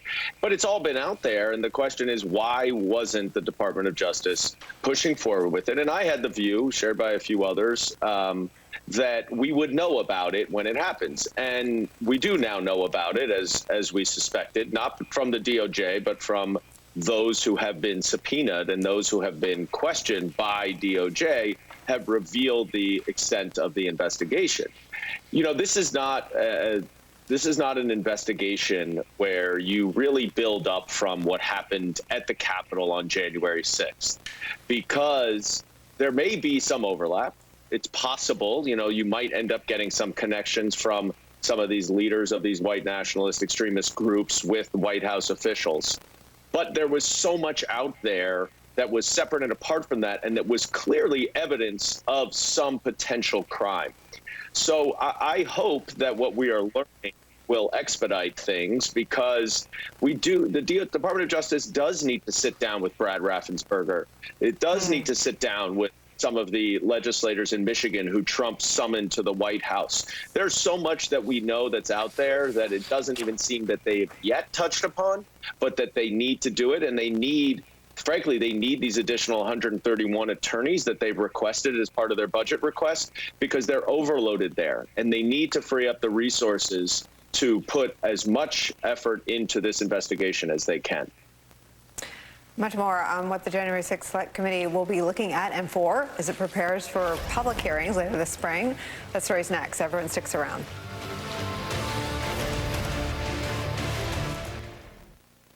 Since announcing tonight on Jesse Waters Primetime. Allergies? Download the Experian app now. You know Liberty Mutual customer, which includes a hefty amount of sugar. The American Heart Association recommends children and teens support them in. That's what we're going to do, and we do have confidence in the bravery, skill, and capacity of the Ukrainian armed forces and the resilience. It is not. Madam President, thank you very much. I come to the floor this Monday afternoon to speak about the importance of our committee, a committee that you serve on, Madam President, the importance of passing toxic exposure legislation to deliver the right care and the right benefits to the right veterans in the most veteran-friendly way possible. To deliver the right benefits to the right veterans in the most veteran-friendly way possible. Our military men and women are willing to sacrifice much for our country. We must match that level of commitment by crafting thoughtful and effective solutions to make certain we provide the best outcomes, care, and treatment and benefits for those who have served our nation. In the past 2 years, I've heard testimony from nearly every veteran service organization emphasizing the importance of fixing the process the VA uses to provide health care and benefits to toxic exposed veterans, and the need to grow our knowledge to help care for the toxic wounds of war. There have been calls for Congress to act more quickly, and I respect those calls. Our committee hears those calls. We are in lockstep on the challenge here and the need for a solution that is veteran-centric. There is bipartisan consensus on the Committee on Veterans Affairs that a phased approach, delivering health care now and reforming the benefits system next, in fact, as we go now, it's the most effective pathway forward. The Senate has already acted on the first step, and we are actively participating and partnering with the Department of Veterans Affairs on the second. Senator Tester, the chair of the Senate Committee on Veterans Affairs, and I have been working together to craft a fair, transparent, and responsive process for toxic exposed veterans, beginning with the Health Care for Burn Pit Veterans Act, which unanimously passed the Senate and was sent to the House in February. This bill remains the quickest way to make certain that sick veterans who are suffering from the effects of exposure to toxic substances are immediately eligible for life-saving health care. For 6 weeks, this bill has sat in the House of Representatives rather than being sent to the President's desk to start making an impact on those sick and ailing veterans. President Biden has called in March, I think it's March the 12th, called for the House to pass this legislation and is committed to signing it into law. This legislation was co-sponsored by every single member of the Senate Committee on Veterans Affairs, and each of my Senate colleagues showed their support of this legislation by voting yes. This legislation was crafted by the efforts between Senator Tester and I and members of the Senate Committee on Veterans Affairs. The VA Secretary has stated that this bill would deliver outcomes that he cannot achieve without congressional action. Again, the President called for this bill to be sent to his desk so he can sign it, and last week at a hearing before our committee, Secretary McDonough reiterated both of these facts, underscoring the need for action. However, the House has yet to take up this important piece of legislation and rather sent us the PACT Act. While the PACT Act includes Critical Health Care for Burn Pit Veterans Act, signaling broad support in the House for this legislation, it also includes late additions that lack adequate review and provisions that will stretch the VA beyond its operational capacity, making it uncertain that veterans will be able to quickly access the benefits. The PACT Act needs to be amended. Secretary McDonough said as much before our committee last week. During that testimony, I learned about ways the PACT Act needed to be amended, and I heard about the importance of incorporating the results of the VA's ongoing pilot model designed to determine how to better address the health care needs and benefits of our veterans.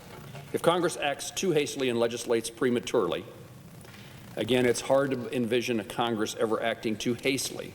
We are slow in what we do, and I again understand the need for quick action. But if we do legislate prematurely, we could end up with a situation similar to what veteran caregivers are now experiencing. In the Mission Act, we passed legislation giving veteran caregivers greater opportunities to care for those family members. In a steel mill that's operated in Pueblo, Colorado for nearly 150 years. Evraz Steel could not be a better symbol of American industrial resurgence, except for one now gut-wrenching problem. It's Russian. We have that stigma of being a Russian-owned company. 2/3 of all shares of this mill's parent company are owned by Kremlin-connected Russians, and its biggest shareholder is the oligarch Roman Abramovich, who is closely aligned with Vladimir Putin and has been sanctioned by the UK, EU, and Canada. The British claim Abramovich is or has been involved in destabilizing Ukraine via Evraz PLC, including potentially supplying steel to the Russian military, which may have been used in the production of tanks. The company denies it. But when Russia invaded Ukraine, U.S. steel workers here in Pueblo woke up to a distasteful possibility that somehow they are supporting Vladimir Putin in this. Hearing all this stuff, it's heartbreaking. And, you know, sorry.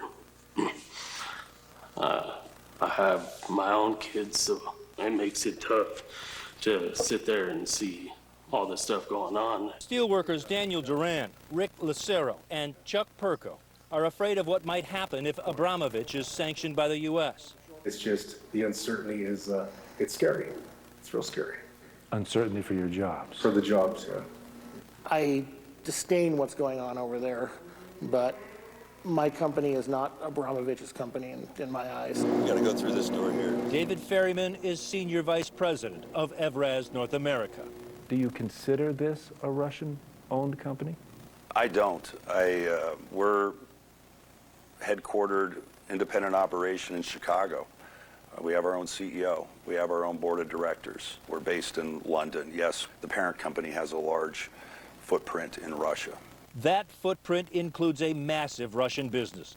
Evraz's 2021 report shows revenue of $14 billion, and that 16% of the parent company's revenue is derived from the North American plants. Abramovich himself made $522 million from Evraz dividends last year. Ferryman insists the revenues generated in Evraz steel mills across North America are reinvested in the company in North America. So your position is that these are completely separate entities? I'm not saying they're completely separate. Those earnings stay here in North America, and they're invested into these facilities. Technically, that may make sense to you. But when we watch what's happening, there's a lot of people wondering how a Russian oligarch can invest in a U.S. steel mill and be making some money here while also playing footsie with Vladimir Putin. I can't speak for that. What I can tell you is we're about as American a company as it gets here in Pueblo. We've been here longer than Colorado's been a state. But we're really critical to our nation's infrastructure. The thing to remember is this is all connected. Oligarch expert and author Casey Michel says there is no doubt Abramovich's money helps Putin. The EU said Abramovich is providing a substantial source of revenue to the government of the Russian Federation. There is no such thing as an independent or apolitical oligarch. These parasitic figures that extracted wealth in Russia and are now extracting wealth in the United States of America, all on behalf of a dictatorship in the Kremlin. Exactly, says Ukrainians for Colorado President Marina Dubrova. It doesn't matter what's the stakes he owns in that company. Any stakes, 0.5%, even 0.1%, that portion has to be sold. Union President Chuck Perko agrees Abramovich should sell. To him, it's personal. I am the grandson of war refugees. The Russians came into my grandparents' farm in 1945 and told them, you have 1 hour to leave. It hurts a little bit, but there's enough of a disconnect for me that I can go to work and know that we're not funding that war effort. We're completely separate.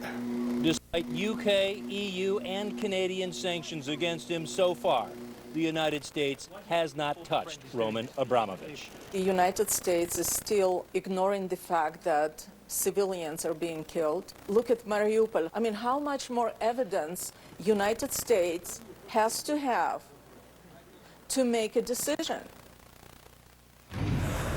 As for why the Biden administration has not sanctioned Abramovich yet, Jake, Phil Mattingly at the White House is reporting that the Treasury officials are looking into it, but are also trying to figure out how to do that without punishing these Evraz U.S. plants and obviously the jobs and the economy that goes with it. Jake? Drew Griffin, thank you so much. Coming up, how the Russian invasion is taking a visible toll on Ukrainian President Volodymyr Zelenskyy. Stay with us. You think the SIOUX? Happy to have you both in studio. Happy to be I was here. lonely here for a while. Yeah. Taking your calls, your questions about the week ahead in Washington. Republicans 202-748-8001, Democrats 202-748-8000, Independents 202-748-8002. As folks are calling in this morning, Marianne Levine, the first hour of this program we spent talking about the reaction over the weekend to the CDC announcing that they were going to be lifting Title 42 come May, and Republicans already saying they're going to be signaling they're going to be talking a lot about that this week. We heard Kevin McCarthy has some sort of event later today after talking to border agents about it, but the reaction that you've seen over the weekend and how that issue plays out, or how Republicans want to see that issue playing out this week. Well, Republicans have made talking about the rising number of people crossing the border a top issue just throughout the Biden administration, and that's something that I think we can really expect more discussion about as we get closer to the midterm elections. And Republicans clearly see this as an issue. Voters, but I think it's also interesting to see how some of the Senate Democrats have also reacted to Biden's decision on Title 42. You saw some concern from Senator Mark Kelly, for example, who has a tough re-election in November in Arizona. And so I think we're going to see that could happen. Well, I don't want to get ahead of President Biden. I mean, if there's additional sanctions or economic measures to be applied, that is certainly something that that President Biden would speak to. But you're right, Neil. Many new nations now, or nations that weren't willing to make certain steps, are now willing to, in light of what they're seeing inside Ukraine. And certainly the devastating images coming out of Bucha, I think, contributes to that level of disgust and new decision making by some of our allies and partners. Increasingly, you're going to see not only the Russian economy put more and more at risk in terms of its health, but you're also going to continue to see itself and Mr. Putin continually isolated by the world community. You've probably heard that President Zelenskyy has showed a tad bit of frustration with a lot of countries in terms of getting aid to him, but getting it there quickly. And now, given these Russian attacks on key port cities like Odessa, isn't that going to be more difficult now? Well, I would tell you, Neil, that we continue to provide a lot of security assistance into Ukraine. In fact, just over the last couple of days, we helped facilitate the transfer of 6 shipments by about 6 different nations. And there's more coming every single day from the United States. We're going to do this, as President Biden has said, as much as we can, as fast as we can. That aid is still getting into Ukraine. Now, it's obviously we have to vary the routes, and it's done over ground, but it is getting to Ukraine. Secretary Austin spoke to his Ukrainian counterpart just this morning, and Minister Reznikov again thanked the United States for all the things that we're providing, the speed with which we are providing it, and noted that his forces are getting these weapons and systems and are using them very effectively in the field. You know, Jen, you probably heard President Zelenskyy cite Germany as having blocked its push to become a NATO member. He was referring to Angela Merkel, who led Germany at the time. So there's frustration with Germany on the part of prominent Ukrainians all the way up to the president that they could have done more early. It's a moot point at this point. But he did seem to signal that NATO was important to him then. Do you think it's important to him now? He offered it as sort of like an olive branch or a possible negotiating point to end all of this, but is that changing? Well, I don't want to get inside the Ukrainian decision-making here with respect to peace deals and negotiated settlements that they are pursuing with the Russians. We were certainly in constant communication with them, providing them advice, counsel, and information as best we can. But these are their decisions to make, sovereign decisions that they have to make about what a peace settlement is going to look like and what that means for Ukrainian sovereignty going forward. Obviously, we want to see Ukrainian sovereignty fully respected. And as we've said before many times, it's not up to Mr. Putin whether a nation joins NATO or not. It's up to that nation. And so really that's a decision that only President Zelenskyy can make. You know, John, much has been made, and you've been asked this multiple times from people like General Jack Keane, is whether the administration's heart is really in seeing Ukraine win this. You spoke about our goal actually to respect the sovereignty of Ukraine, but there was this sense that maybe, and this was raised by our own Bret Baier with President Zelenskyy, about the possibility of Vladimir Putin losing, and that is far more of a concern, especially what that could mean to a then extremely unpredictable Vladimir Putin. What do you say? Right, and a lot of it, is how he interprets loss and what he ends up claiming are his goals. So we'll see. Right now, they're prioritizing the eastern part of the country, and we'll see what those new offensive operations that you're trying to conduct in the east, what that means for where this war goes. But I think, look, it's going to be up to President Zelenskyy to determine what victory is, what winning is. But clearly, and I said this just last week, we obviously want the the Ukrainians to win here. We want their sovereignty respected, their territorial integrity to be observed by the rest of the international community, particularly Russia, and we want to see this war end. How it ends, that's really going to be up to President Zelenskyy, and he gets to set the terms about what can be negotiated and what can't be. In the meantime, Neil, we are going to do everything we can to help Ukraine defend itself, and that includes these shipments and this material that, again, is arriving every single day. Real quickly on what constitutes victory here, it seemed that President Zelenskyy was even revisiting Crimea and whether that should be back in Ukraine's hands. Does that complicate the military picture, that there's no compromise on that? It doesn't complicate our pursuit of helping them defend themselves. Again, Mr. Zelenskyy has to determine what he believes is in the best interest for Ukraine and what he wants to negotiate, what he's willing to put on the table. He has been very clear that he wants all of Ukraine, and he wants the sovereignty of the territorial integrity that Ukraine should have and had before this invasion. And so we respect that. We respect that. We want him to achieve victory the way he wants to determine it. John Kirby, thank you. Very good seeing you again. John Kirby, the Pentagon spokesman. Here comes the 5.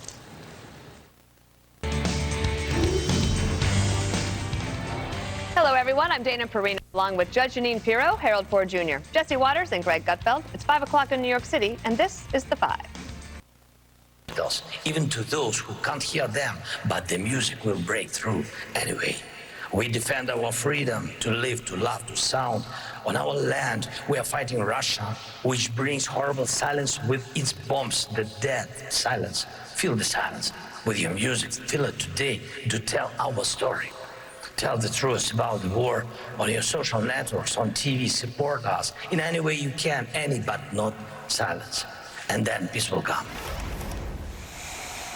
Hi again, everyone. It's 5 o'clock in New York. A stirring plea from Ukraine's president last night, coming not in an address to any nation's government this time, but to a very different audience, an equally important one, that of last night's Grammy Awards. President Zelenskyy's request there for help taking on even more weight following the findings this weekend of the atrocities committed by the Russians against civilians. Seen so horrific, President Joe Biden today doubled down on calling Vladimir Putin a war criminal and saying that the U.S. is seeking additional sanctions against Russia.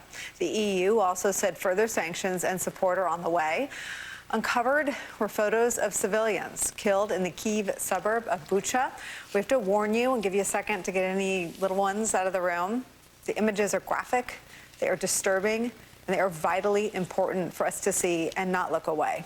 They show slain bodies, believed to be civilians, lying in the streets, some of them with their hands tied behind their backs, others in mass graves. President Zelenskyy, who visited Bucha today, called these the acts of genocide. The Kremlin is denying the reports, accusing Ukrainians of staging these images, but they have provided zero evidence to back up that claim. Ukraine's prosecutor general says the bodies of 410 civilians have been removed from Kyiv area towns that were recently retaken from those Russian forces. About an hour ago, Pentagon spokesman John Kirby reiterated the U.S. support for Ukraine and noted that there are still some unanswered questions about the attack in Bucha. We don't know exactly who committed these atrocities or at what level or what the chain of command was, but clearly, you know, we certainly do not refute that they happened. The international community has spoken on this. The president has spoken on this. We've spoken on this. That we believe the Russians are committing war crimes in Ukraine. They need to be documented. Evidence needs to be collected. Investigations need to be completed. The United States, not just the DOD, the United States will be a participant in that process. It comes as a senior U.S. defense official tells NBC News that about 2/3 of the troops that were centered around Kyiv have now repositioned. The U.S. believes they are being refitted, resupplied, and perhaps reinforced with additional manpower. And then we sent right back into Ukraine to continue to fight elsewhere. The U.S. thinks they may go to the Donbas region. It's a thought founded in the continued brutal bombardment of key southern cities, including Mariupol and Mykolaiv. That's where we start the hour with my friend and colleague, Ali Velshi, live from Lviv. Ali, you are doing yeoman's work anchoring the 9 p.m. hour at a very late time for you, so I try not to bother you. But your tweets shocked me out of sort of my weekend respite from the horrors of the war that you cover all day, every day, and I just want to read a couple of them. This was the first one I saw. To those who argue there's too much coverage of the war to the exclusion of important U.S. stories, by morning you will see irrefutable evidence of mass civilian massacres and graves and what is looking like genocide, the prevention of which should be America's greatest priority. Of course, you were right. The next day we woke up to the horrific video and images out of Bucha. And then you tweeted this, lines have been crossed and war crimes have been committed by Putin that make direct military intervention something NATO must now seriously consider. Tell me what's going on over there and where the conversation turns. Look, there's probably nobody at our network who understands this better than you do, that this is a very complicated conversation, right? People like us who are not involved in the military talking about military intervention is a serious matter. But when lines have been crossed. We saw dead bodies. We saw things that, as you said, Russia says the Ukrainians may have staged. Now the New York Times has put out a timeline with satellite photography that indicates that those bodies were there prior to the Russian evacuation outside of Bucha. And at some point, these are non-combatants. These are civilians. They're in civilian clothing. There's nothing that could be that they could be mistaken for being combatants or soldiers. And as long as we say never again, and as long as we have NATO and the European Union and the Council of Europe and the G7 and the G20, and we don't do things about this, then at some point we have to have an honest conversation with ourselves about the fact that either we mean it or we don't. Now, the valid concern here from a lot of people is that what does more look like? What does military intervention look like? Are we headed to and engaging in World War III and getting into direct combat with the Russians? And will that trigger a nuclear response? And look, these are all valid questions and valid criticisms, but the conversation now has to happen, because if we bear witness to these atrocities that we are seeing, and the daily shelling and the targeting of residences and the targeting of schools and hospitals, and we just say, hey, this is really bad, we condemn it in the strongest way we can, not sure we're living up to our promise of a world order which is meant to secure us and to keep citizenry safe of invasion and this kind of death and war crimes. And in this country, at the highest levels, the National Security Advisor briefed today and fielded questions on what is and isn't genocide. The view from Ukraine since last month, since February, has been that was Putin's goal, that, we have this notion here, he's simply trying to restore the glory of the Soviet Union. The Ukrainians never thought that was the strategic imperative of Putin's brutal war. They thought the intention was a genocide. What's your view on that? Yeah, and look, that's a very tricky one, and there are legal definitions to it. But the fact is, there is a lot of stuff coming out of Russia, not propaganda. These are Russian officials who are calling for the destruction and the annihilation of the Ukrainian people. There's been reference to the fact that these are not really, Vladimir Putin has said it himself, it's not really a country. This is not really a culture. So when you combine these aren't really people, they're less than human, their lives aren't as valuable, with taking prisoners who are non-combatants, tying their hands behind their back, shooting them in the head, targeting schools and hospitals.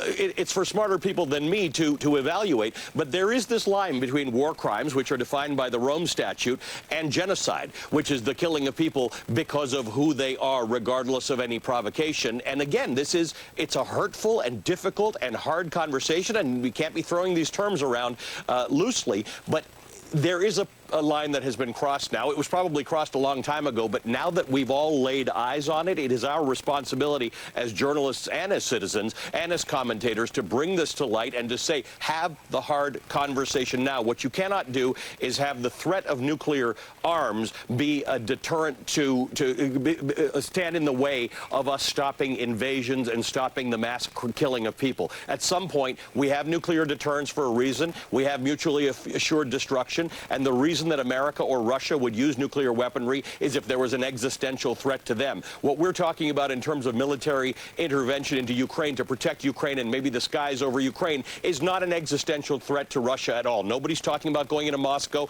Nobody's talking about taking over Russia. Russia came into Ukraine, and it may be the world's responsibility now to stand up to that. And by the way, we've had that responsibility in other places too. Sometimes we've done it well, and sometimes we haven't lived up to it. So for those who say, why are we worrying about this now, given all the atrocities we've seen over the last 80 years, they're right. But we're here now. You're there now. You serve as our eyes and ears from the safety of our warm studios here. And I wonder, let's leave the debate about semantics for the people smarter than both of us. What is happening in Ukraine, in your view, Ali Baushi? Look, the issue here is they didn't want this war in the first place. They would like it to end, but nobody can trust what's happening. The TV that they get here, the propaganda that they get here is Russian propaganda. They know it's not true because they're hearing what the Russians are saying is happening in this country, and it's just not what's actually happening on the ground. So as much as people want peaceful solutions, they look to Istanbul last week for those negotiations. They're hoping for some sort of peaceful solution. They're not getting it right now, and they are emboldened by the fact that their small military and their much smaller than Russian country has held off an invasion that all intelligence suggested would be done sometime within a week. It's now almost 40 days. So there's a great deal of pride, but there's a great deal of sorrow and sadness. And these pictures this weekend have brought a pall of sadness over this country that I hadn't seen prior to this. Ali, I cheered your tweet defending the need to cover it, and your coverage of it is in a league of its own. I watch you every night, my friend. Thank you so much for being there and doing it and for making some time for us. Thank you, my friend. Joining our coverage, Pentagon Press Secretary John Kirby is here. So, John, I watch your briefing, and I know a lot of people try to get you to say what you think Russia is doing. I'm not going to do that. I want to ask you, when we talk about more sanctions, how much more gas is in the tank? What have we held back? What else can we do? Well, I don't want to get ahead of the president here, but I think clearly there are additional economic levers that can be pulled, not just by the United States, but by the international community. And again, It's President Biden pushing for a gun crackdown after a mass shooting in California. We'll be right back. Simply not covered under on the burgers, but if you want a salad or you want something gluten-free, or there's options for everybody. They believe they opened up at just the right time as we roll into summer. A great way to enjoy the nice weather and, you know, something delicious to eat and a cold beer to wash it down.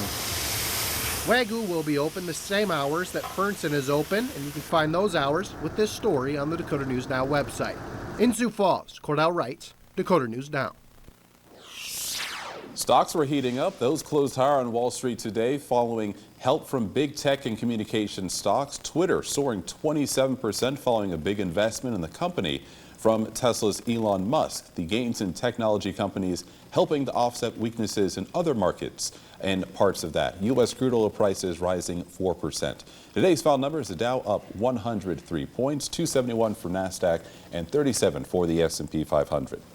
Egg prices have boiled over by about 50% in the past 2 months as the bird flu outbreak has led to the death of more than 17 million birds. The outbreak hitting egg-laying flocks and commercially raised birds and affecting companies from Tyson Foods to Hormel. Egg prices have climbed to $2.88 a dozen. That is the highest since March of 2020. Analysts say prices are being driven higher by the bird flu and Easter, but the industry doesn't expect any shortages. And Coke lovers, there is a new flavor, and it's a little weird, and it's dubbed Coca-Cola Zero Sugar Biting. So here's the kicker. It's supposed to taste like pixels, which I don't know what that tastes like, but the Bite beverage is all about gaming. The flavor actually existed online before real life and appeared in late March in the Fortnite video game. U.S. customers can buy Bite online starting May 2nd while supplies last. And a consumer recall to tell you about: if you drive a Chevy Equinox or GMC Terrain, you'll want to hear this. They're part of a big recall because of issues with the windshield wipers. It's the 2014 to 2015 models that we're talking about. This is the war against the freedom. So he is to lose this war, but we need to prepare right now. And I believe that we need to urgently launch a kind of joint investigative group in order to be prepared to bring to justice Putin and to see Putin sitting behind the bars. Because this is the righteous war. This is the war how to defend the human lives. Look, what happened in Ukraine could be similar as what happened in Srebrenica. And Christiane Amanpour, she was actually a journalist in that time in Srebrenica, and she can tell you what was happening. So I believe that what we need to do right now is we need not just to send a strong signal, we need urgently to establish a legal body which will go after Putin and his criminals. Today, Ukrainian President Zelenskyy said, quote, "It's very difficult to negotiate with the Russians when you see what they have done here," referring to the brutality in Bucha. Is there any chance for diplomacy at this point when you see what the Russians apparently did at Bucha? Jake, I am very skeptical about any kind of diplomacy. We had a very big chance to settle all these so-called diplomatic issues before the war. But Putin didn't have any kind of intention to go through the diplomatic way. You know, today on the state-sponsored Russian media, which is RIA Novosti, they published an article. And if you translate this article for your audience, you would be just astonished. So the article is how to exterminate.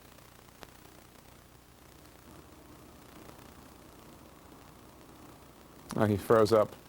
All right, well, are you there? Arseny, are you there? All right, we've lost him again. Our thanks to Arseny Yatsenyuk, former Prime Minister of Ukraine. Thank you for bearing with us also. Obviously, there are a lot of satellite issues sometimes in a war-torn situation. While much of the world's attention today is on what's happening around Kyiv, such as the suburb of Bucha, the Russian forces are now refocusing their assault on southern Ukraine. The port city of Odessa on edge after new Russian airstrikes overnight. CNN's Ed Lavandera is live for us in Odessa. Ed, tell us what you're seeing there in southern Ukraine. Hello, Jake. Well, we've had 2 rounds of airstrikes on Sunday here that attacked a oil refinery and a fuel storage facility. Those 2 strikes, one in the early morning, one late at night, did extensive damage there. 1 person was injured. And we've also seen renewed airstrikes on the city of Mykolaiv, which is about a 2-hour drive east of where I am. And that has killed almost a dozen people, injured many more as well. And it really kind of gets to the heart of what this region of Ukraine is starting to grasp and deal with. And the chaotic nature of the attacks in Mykolaiv, which seem to be, in the words of Ukrainian officials, designed to harass and cause panic among the population there, is different from what the attacks here in the Odessa region have been like, which appear much more pinpointed and targeted to a specific target. But the variety of that, and because of the random nature for many civilians here, it really raises questions about what exactly it's going to look like in the coming weeks when Russian forces redeploy their forces and begin focusing their attacks on the eastern part of the country. And by all accounts, there is serious questions if the full intention here is to reach as far south of Odessa to get this land bridge along the northern edge of the Black Sea, and that is what is raising a lot of alarm bells down here in this region. Ed, what do we know about Ukraine and how Ukraine's forces are responding? Well, every indication we're getting now is that, and U.S. officials and Ukrainian officials are saying this, that the Russian forces are moving quickly to redeploy into the eastern parts of this country, and Ukrainian forces are going to have to do the same. And the risk here and the concern is that these Russian forces, as they move in east, will be able to encircle the Ukrainian forces that are in the eastern part of the country, making it much more difficult to defend. And in the meantime, attacks that are launched here in the more southern cities like Odessa forces Ukrainian forces to have to confront that and deal with that down here, keeping them from joining the fight in the east there. So these are the different types of things that Ukrainian forces are having to deal with right now and having to prepare for as this redeployment moves into the east and perhaps is weeks away from picking up steam, and we'll have to see how that continues to play out. Levin in Odessa, Ukraine, thank you so much. Appreciate that reporting. About 4.25 million people, 4.25 million have fled Ukraine since Russia's invasion 40 days ago. That number comes from the United Nations. And the Polish border guard says nearly 2.5 million of those refugees have crossed into Poland. One of those refugees is Nadia Hanatka.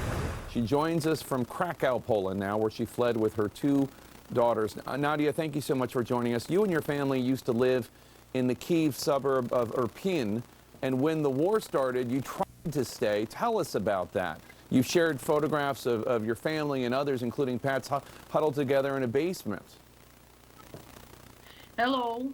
First of all, I just thank you for inviting me on your channel. And I am a little worried, and actually it's not about war because of channel. It's actually our statement, every people, every mother, every child. So it was hard to reach Poland, and it was hard to reach only physically, because I just did it by my car, by my hands, with my children and my cats.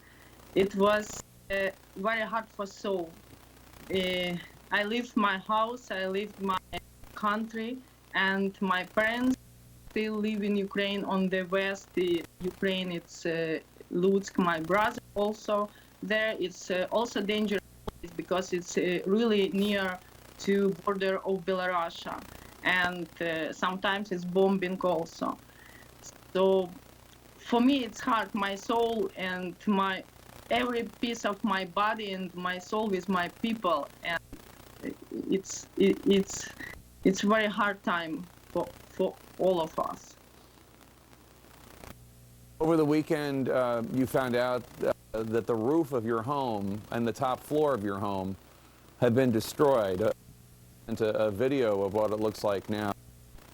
How did you react after you saw this? Yes, it's actually, I would like to know that it was birthday of my younger daughter. It was before yesterday. It was morning, and I just to find all my things to celebrate of birthday of my daughter. And then my one friend just sent me the picture of my house. So it was painful, but in 2 minutes I just God thank you, because it's not only celebration of birthday of my daughter, it's also celebration of my life and my 2 daughters' life. Because like God reminded me, I just survived and you in safe place. It's still painful because for women, you know, it's not only like house, it's my soul, my home, my business, it's picture of my daughters, it's my life. And for now, it's possible to reach the house. Still dangerous because it's mined, and somebody lived there before it was bombed. I can see that some strangers, maybe soldiers, I don't know, somebody lived there.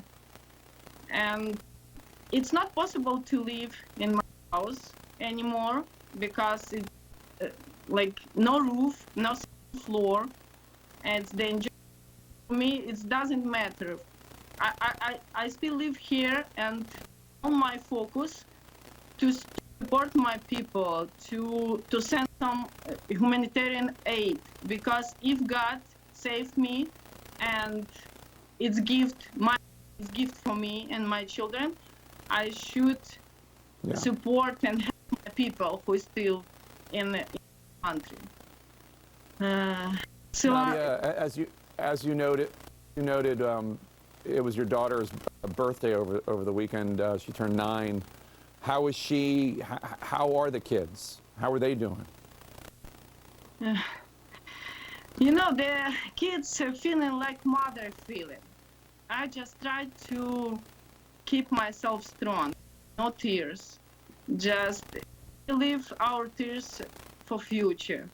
And my daughters like look at me and just, if mom without tears and keep strong, they just celebrate the life. I just try to be example for my kids. Yes, they are very upset, and I just explain to her